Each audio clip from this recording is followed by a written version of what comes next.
Welcome to my channel. Hello everyone, আমি ঋতুপর্ণা। আমার এই ছোট্ট পরিবারের সবাইকে জানাই স্বাগত। আর যেখান থেকে আমার এই ভিডিও দেখছো সবাই ভালো থাকো, সুস্থ থাকো, বিন্দাস থাকো। আমরা ভালো আছি। আজ তো কালী পুজো, তাই না? তো আজ তো কালী পুজো, সেরকম কোনো প্ল্যান নেই, ঘরেই রয়েছি।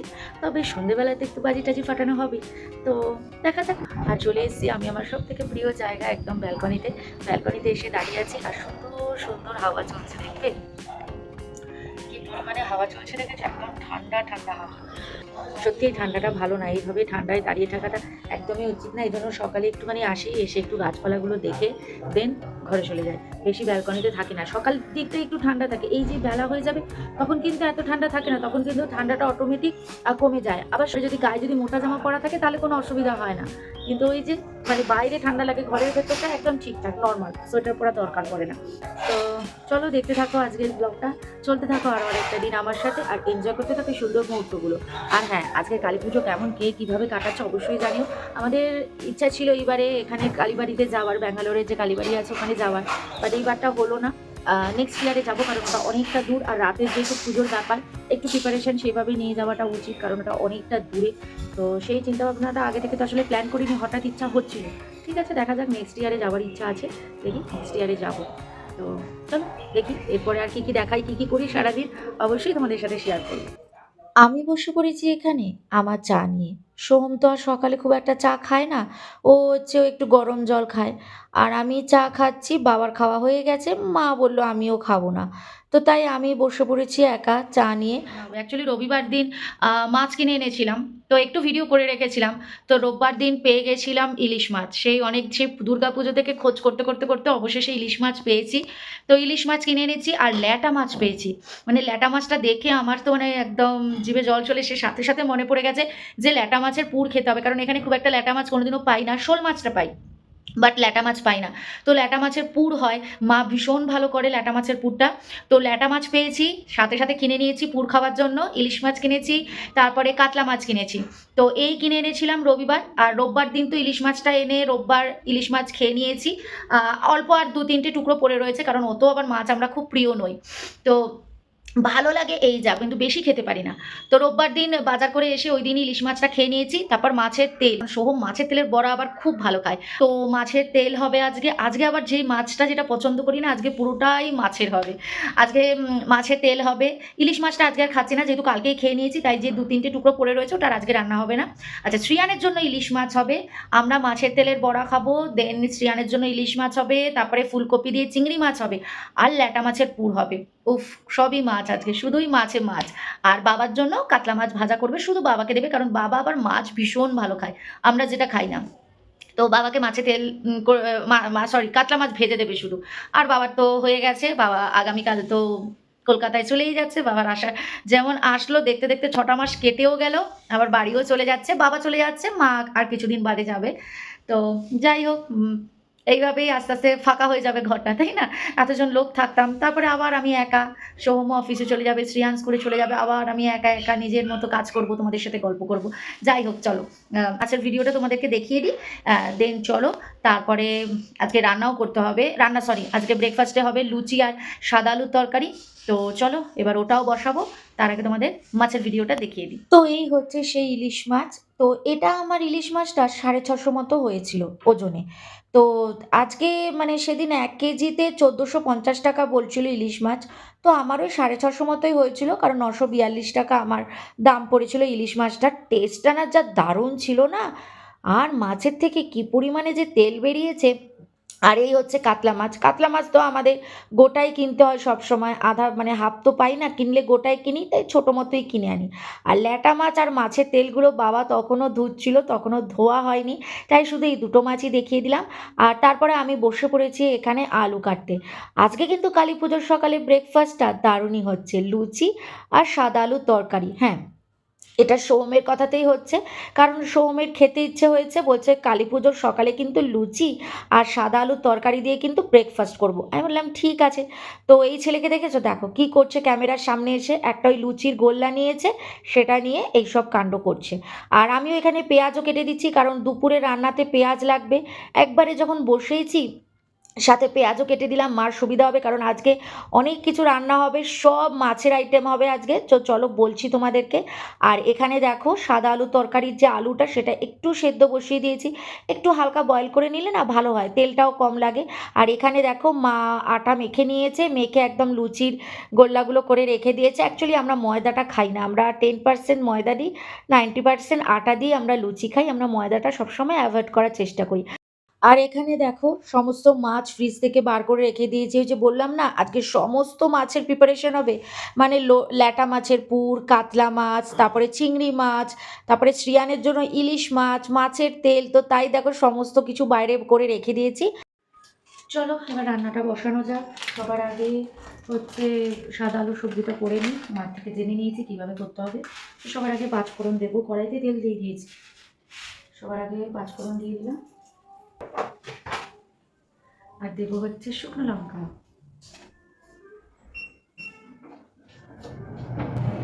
চলো তাহলে রান্নাটা চটপট করে নিয়ে আসছি। সবাই জানো সাদা আলু তরকারি কীভাবে করতে হয়, তো তোমাদের দেখানোর কিছু নেই।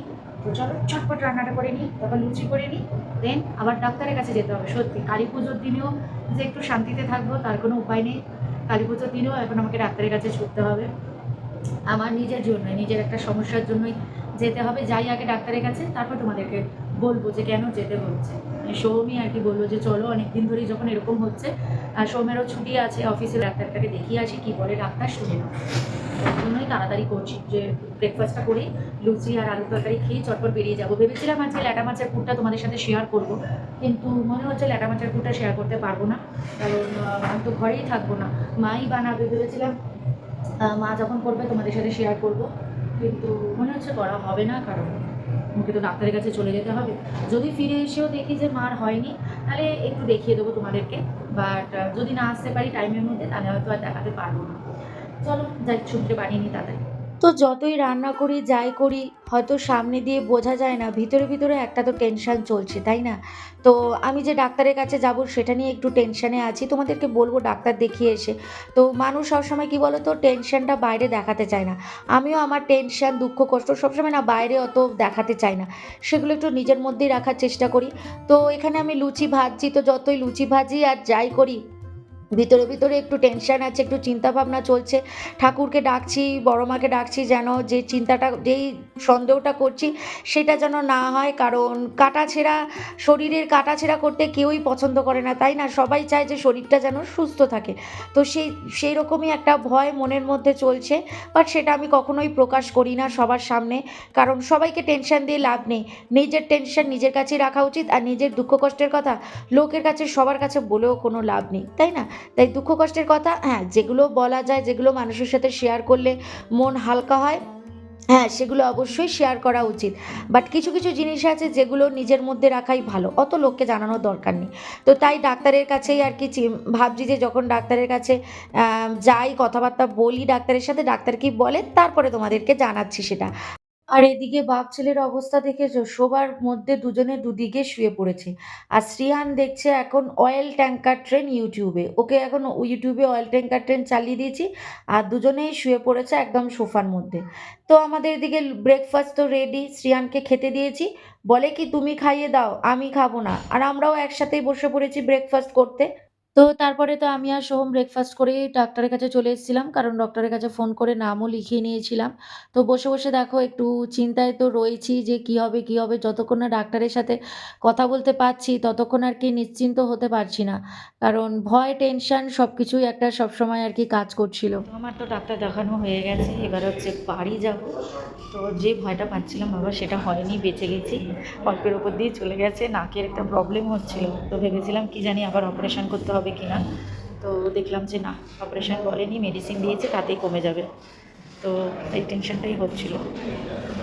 চলো এবার বাড়ি যাই, যে সময় আসছে এবার বাড়ি যাবো। চলো, ডক্টরের কাছে দেখানোর পরে টেনশন ভয় সমস্ত মাথা থেকে বেরিয়ে গেছে, আর কোনো ভয় নেই। তাই ফেরার পথে শ্রিয়ানের জন্য আবার বাজি কিনে নিলাম। একবার শুক্রবার কিনেছিলাম, আবার আজকে কিনলাম বাজি শ্রিয়ানের জন্য। ফেরার পথে আবার কিছু বাজি কিনে এনেছি, আমাদেরকে তো দেখালাম, বাজির ওখানে ঢুকেছি, চলো বাজিগুলো দেখ। এই হচ্ছে শ্রিয়ানের বাজি, তো শ্রিয়ান তো ফাটাবেই, তার সাথে কিন্তু আমরাও বাজি ফাটাবো। আমার তো বাজি ফাটাতে ভীষণ ভালো লাগে। এই শ্রিয়ানের মতো ফাটানোর মতোই আর কি বাজি কিনেছি। আর এই যে দেখেছো ল্যাটা মাছের পুর, তোমাদের সাথে আর শেয়ার করতে পারলাম না ল্যাটা মাছের পুরটা। আর এই যে মাছের তেলও ভাজা হচ্ছে এখানে। আর এই যে ফুলকপি চিংড়ি মাছ দিয়ে হয়েছে সেটাও এখানে হয়ে গেছে। তবে নেক্সট টাইম যদি ল্যাটা মাছ আবার পাই তাহলে ল্যাটা মাছের পুর অবশ্যই তোমাদের সাথে শেয়ার করে দেখাবো। তো সন্ধে হয়ে গেছে, বাইরে আমাদের সুন্দর লাইটও চলে গেছে বারান্দায়। আমরা লাইটটা কবে লাগিয়েছি বলো তো? আমরা এই লাইটটা লাগিয়েছি হচ্ছে শনিবার। তো শনিবার দিন আমরা এই লাইটটা লাগিয়ে নিয়েছিলাম। আর চারিদিকে তো ঠিকঠাক বাজির আওয়াজ হচ্ছে, সে তো সকাল থেকেই হচ্ছিল। বাট এখন হচ্ছে বিভৎস, শুনতে পাচ্ছ? উফ, মারাত্মক মানে শব্দ হচ্ছে। ওই ওই দেখো, ঠিক আছে? বলতে বলতেই দেখো দেখিয়ে দিলাম। উফ, কখন থেকে সেই সকাল থেকে শুরু হয়ে গেছে। তার আগে চলো আগে প্রদীপ দিয়ে একটুখানি ঠাকুরের কাছে প্রদীপ দিয়ে নিই, দরজায় একটু প্রদীপ দিয়ে সাজিয়ে নিই, দেন তারপরে কিন্তু আমরা যাব বাজি ফাটাতে। তো এদিকে আর বেশি কথা বলবো না, এখন ঘড়িতে প্রায় 6টা 10-15 হবে। তো যাই আগে সাজিয়ে নিই প্রদীপ দিয়ে।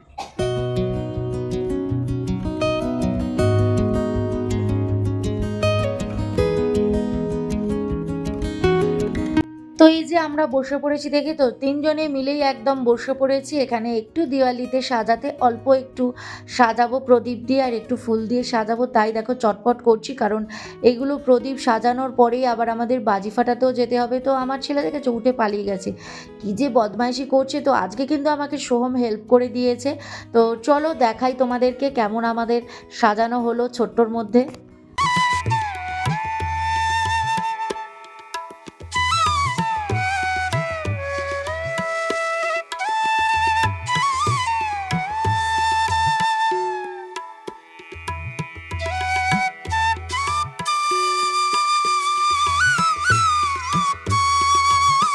বাপরে দেখো, বাজি ফাটাতে যাবে চশমা পড়েছে অন্ধকারে, কি ছেলে। চলো ব্যাস, মোমবাতি নিয়ে নিয়েছি, চলো হয়ে গেছে, বাজি ফাটাতে যাচ্ছে যে। চলো আমাদের ঘরের সামনের লাইটটা জ্বালিয়ে দিয়েছি। হ্যাঁ, ঘরের সামনের লাইটটা জ্বালিয়ে দিয়েছি আমাদের। হ্যাঁ, এই যে আমাদের প্রদীপ এখনো জ্বলছে আর ঘরের লাইট জ্বালিয়ে দিয়েছি। চলো চলো হয়ে গেছে, এবার আমরা বাজি ফাটাতে যাবো। চলো চলো আমরা বাজি ফাটাতে চলে এসেছি, তাই তো? এই যে শ্রিয়ানো রেডি, হাতে বাজি নিয়ে বাজি ফাটানো যাচ্ছে। ওপরে মুখে দে, হয়ে গেছে। এই যে চরকি, হ্যাঁ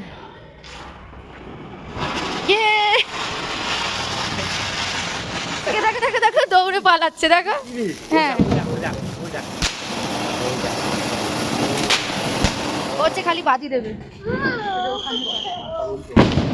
এটা ফাটাবে। ওই যে ওর হাতে ছোট টুকরি নিয়েছে ও। বাবা করতে যাচ্ছ?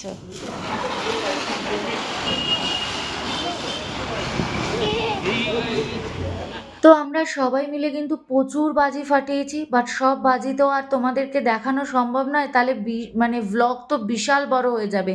এমনি আজকের ভিডিওটা একটু বড় হয়ে গেছে, তার উপরে যদি সব বাজি দেখাতে যেতাম তাহলে তোমরা আর আমার ভিডিও দেখতে না, তোমরাও বোরিং হয়ে যেতে। তো চলো দেখতে থাকো, বাকি বাজিগুলো অল্প অল্প করে তোমাদের সাথে শেয়ার করেছি।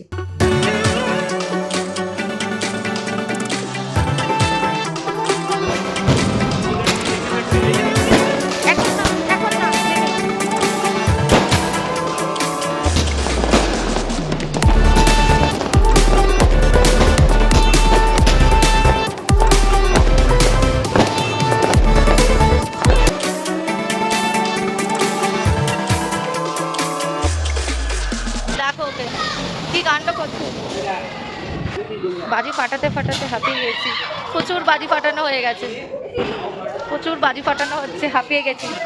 যা তা করছে ওই আর দড়িটাকে ও লিখতে লিখতে নিয়ে যাচ্ছে, কি কাণ্ড করছে। এই যে বাজি সব খালি হয়ে গেছে আস্তে আস্তে ফাটাতে ফাটাতে, বাজি খালি। দেখো দেখো একে বদমাইশি করছে, দেখো কেন ওটাকে নিয়ে দৌড়াচ্ছে। দড়িবাজি, ওটাকে দড়িবাজি বলে। জলে নিভে যাবে, ওই যে ওইখানে চলে যাচ্ছে আর আসছে।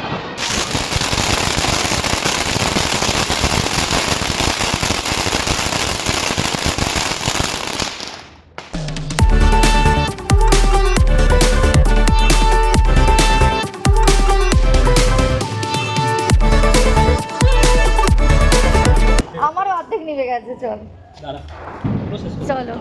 আর এই এটা কি দেখো এখনো দৌড়ে চলেছে ওইটা নিয়ে, ওই দড়িবাজি হয়, দড়িবাজি নিয়ে দৌড়াচ্ছে কিরকম দেখো, দেখেছো কিরকম দড়িবাজি নিয়ে দৌড়াচ্ছে দেখো।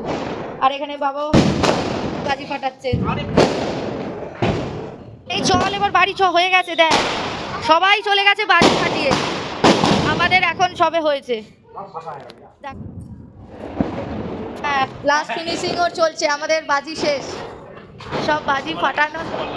হ্যাঁ সবার আগে বাজি ফাটাতে এসেছি, সবার শেষে বাড়ি যাচ্ছি, সবাই বাজি ফাটিয়ে ঘরে চলে গেছে, আমরা এখন যাচ্ছি। ঠিক আছে, এর এখনো হয়নি, এই যে শেষ হয়েছে এবার। চল হয়ে গেছে, এবার ঘরে চল, অনেক হয়েছে, চল ঘরে চল এবার। মানে ক্লান্ত হয়ে গেলাম এই বাজি ফাটাতে ফাটাতে, বাপরে। চলো এবার ঘরে যাই, হয়ে গেছে আমাদের বাজি ফাটানো, এবার ঘরে যাই, চলো ঘরে যাওয়া যায়। না ওই ফ্ল্যাটটাতে ফাটাচ্ছে, সেদিকেই খালি বাজি আকাশে, এদিকে আবার মানে যে বোম ফাটছে। তো বাজি ফাটানো শেষ, ঘরে চলে এসেছি, বাজি ফাটাতে ফাটাতে মানে ক্লান্ত হয়ে গেছি বলতে পারো। শ্রেয়ান তো ভীষণ আনন্দ করেছে, ভীষণ আনন্দ করেছে, আমরাও বাজি ফাটিয়েছি, আমরা বাজি ফাটাতে সবাই ভালোবাসি, সে ছোট হোক বা বড় হোক, আমরা সবাই বাজি ফাটাই। যাই হোক, আমাদের কালী পুজো এইভাবেই কাটলো, সকালে শুরু করে ডাক্তার দেখানো, ডাক্তার দেখিয়ে আবার কালী পুজোয় বাজি ফাটিয়ে আনন্দ করা, মানে একটা আলাদাই একটা মুহূর্ত, মানে টেনশনও কাজ করলো, আবার দিনের শেষে কি বলে আনন্দও করলাম। আছে ভগবান, আছে ভগবানের ওপর ভরসা আছে, তাই জন্য ভগবান সবসময় বিপদ থেকে তুলে নিয়ে আসছে। নাহলে একটা ভীষণ সকাল থেকে খুব চিন্তায় পড়ে গেছিলাম, কারণ নাকে কি হয় একটা, ওই যে অনেকের ভিতরে ব্লক হয়ে যায়, অনেক সময় নাকে অপারেশন হয়, দেখবে নাক বন্ধ হয়ে যায়, হাড় ব্যাকা থাকে ভিতরে। তো আমার একটু এই নাকের হাড়টা না একটু ব্যাকার হয়েছে, তো তাই নিয়ে আমার কোনো প্রবলেম নেই, কিন্তু এই যে এখন যেটা হচ্ছে, তো আমি ভেবেছি হয়তো ওই নাকটা বেঁকে গেছে, তা মানে ভেতরে হাড়টা ব্যাকা আছে, হয়তো তার জন্যই এই প্রবলেমটা হচ্ছে, তো সেটাই চিন্তা করছিলাম। তো সেটা থাকলে তো অপারেশনও হয়, ডাক্তার অপারেশন করতে বলে, আমি তো কারণ রাত্রে প্রত্যেক দিন আমার নাক বন্ধ হয়ে যায়, শোয়ার থেকেই আমার নাক বন্ধ, তো ঘুম হয় না ঠিক মতো। তো এই জন্য টেনশন করছিলাম যে নাকে অপারেশন হবে, যদি অপারেশন করতে বলে আমি বলবো আমাকে পুরো সেন্সলেস করে দিতে, তারপর অপারেশন করতে, মানে এইসব সকাল থেকে চিন্তা করছিলাম, একটা টেনশন কাজ করছিল ভেতরে ভেতরে, কাউকে বলিনি, মানে মনে মনে একটা টেনশন কাজ করছিল যে না এইভাবে অপারেশন করবো, কারণ কোনোদিনও বাবা এইসব অপারেশন তো হয়নি, খুব ভয় লাগছে আর কি। যাই হোক, ভগবানের কৃপায় সেই সব কিছু করতে হবে না, বেঁচে গেছি, ভগবানকে খালি ডাকছিলাম যে ভগবান বাঁচিয়ে দাও, যেন ওষুধে আমার সব ঠিক হয়ে যায়, যেন কিচ্ছু করতে না হয়। তো ডাক্তার আমাকে ভেতরে নাক ব্যথায় ব্যাকা এইসব নিয়ে কিচ্ছু বলেনি, বললো এখানকার কোল্ড যে, মানে এখানকার যে ওয়েদার, মানে কোল্ড ওয়েদার, তো মানে এই ড্রাই এখানকার ওয়েদার, তার জন্য আমার নাকের ভেতরটা ড্রাই হয়ে গেছে, সেখান থেকে ইনফেকশন হয়ে গেছে, তো তার জন্য তো ওষুধ ডাক্তার দিয়েছে, কোনো অসুবিধা নেই, দেখা যাক। 1 সপ্তাহের ওষুধ খেতে তো বলেছি, সকালে তোমাদেরকে বললাম, তাও এখন একটু ভালো করে ক্লিয়ার করে দিলাম তোমাদের আর কি। এবারে অনেক রাত হয়ে গেছে, ঘড়িতে প্রায় 9:30 বেজে গেছে, তো এবার শ্রিয়ানও খাবে, আমরাও আস্তে আস্তে ডিনার করবো, সবাই করে লাইভে আসার ইচ্ছা আছে, দেখি। তো চলো ভিডিওটা এখানেই এন্ড করলাম, যদি আজকের ভিডিওটা ভালো লেগে থাকে তাহলে অবশ্যই লাইক কমেন্ট শেয়ার করে দিও, আর সাবস্ক্রাইব করে ছোট চ্যানেলটার পাশে থেকো। আবার দেখা হচ্ছে নেক্সট ডে আরেকটা সুন্দর ব্লগের সাথে, ততক্ষণের জন্য বাই, গুড নাইট, ভালো থেকো, সুস্থ থেকো, সবাইকে ভালো রেখো। Thank you. Please subscribe.